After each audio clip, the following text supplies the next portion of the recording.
अस्सलाम वालेकुम। बहुत प्यारे साथियों, आज मैं आपको सूरत रहमान सुनने से एक बहुत खूबसूरत होने वाला मौजज़ा बताती हूँ।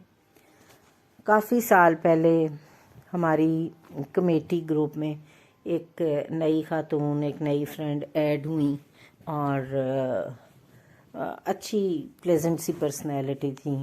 वैसे तो मुस्कुराती रहती थी, लेकिन बाज़ दफ़ा बहुत सीरियस चुप हो जाती थी। जब कुछ दोस्ती बढ़ी, उन्हें पता चला कि मैं सूरत रहमान से शिफा के सिलसिले में काम करती हूँ, तो उन्होंने मुझे मुलाकात का शौक़ ज़ाहिर किया और अपने घर बुलाया। मैं उनके घर गई तो पता चला कि उनका एक यंग बेटा है, समझें 15-16 साल का। वो चल नहीं सकता और उसको कुछ ऐसी तकलीफ़ थी कि तमाम तर डॉक्टरी इलाज होने के बावजूद, यहाँ तक कि इंग्लैंड से भी इलाज करवा के आए थे, फिर भी वो बच्चा चल नहीं पा रहा था। और स्कूल में पढ़ता था तो उसको बड़ी मुश्किल से उठा के क्लास में पहुँचाया जाता था और वापस लाते थे।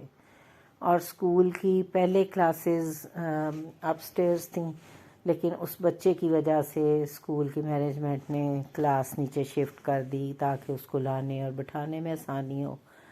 और उसकी मदर उसको उठा के वॉशरूम लेके जाती थी और बड़ी मुश्किल थी, क्योंकि वालिद साहब तो काम पे चले जाते थे।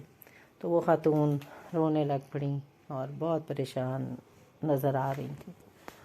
मैंने उनको सूरत रहमान सुनने के बारे में बताया, कारी बासत की आवाज़ में सूरत रहमान बग़ैर तर्जमे के दिन में 3 दफ़ा आंखें बंद करके अल्लाह के दरबार में हाज़री करके दिल से यकीन से सुननी है। और जब सूरत रहमान ख़त्म हो जाए तो 3 घूंट पानी लेके 3 दफ़ा अल्लाह कह के बंद आँखों से। ख़ुद भी उन्होंने सूरत रहमान सुननी थी और अपने बेटे को भी सुनवाने का बोला। बहरहाल उन्होंने बहुत यकीन के साथ सिलसिला शुरू कर दिया और अल्लाह की ऐसी रहमत, ऐसा करम हुआ कि उनका बच्चा आहिस्ता आहिस्ता बेहतर होना शुरू हो गया। उसकी मूवमेंट्स हाथों पैरों की शुरू हुई और थोड़ा थोड़ा करके वो आहिस्ता आहिस्ता कदम कदम चलने लग पड़ा और काफ़ी बड़ा जवान बच्चा था। और बहरहाल अल्लाह ने ऐसा करम किया, रहमत की कि उनके भी दिल लग गया। फिर उन्होंने मुझसे पूछा तो मैंने कहा 1 दिन के वक्फे से 1 दिन का वक्फ़ा डालें, फिर 7 दिन सुनवाएं, यहाँ तक कि बच्चा बहुत बेहतर हो जाए। उन्होंने इसी तरह किया और एक दिन उन्होंने मुझे खुशखबरी दी, फ़ोन किया कि मेरा बेटा चलने लग पड़ा। आप यकीन करें कि अल्लाह ताला के शुक्राने से आंखों में आंसू आ गए और उनकी खुशी को महसूस करके बहुत ही अच्छा लगा, बहुत खुशी महसूस हुई। और मेरा घर कैंट में था उस वक्त और वो भी कैंट में रहती थी। तो एक दिन बाहर गेट की बेल बजी और देखा क्या कि उनका बेटा, वो एक छोटी गाड़ी जो कि बैटरी से चलती है, मोटर टाइप, वो उसको खुद चला के हमारे घर आया था। और फिर वो मेरा ऊपर पोर्शन था, सीढ़ियाँ चढ़ के ऊपर आया और मेरे बेटे के साथ बैठा, उसके साथ गपशप की और बातें की।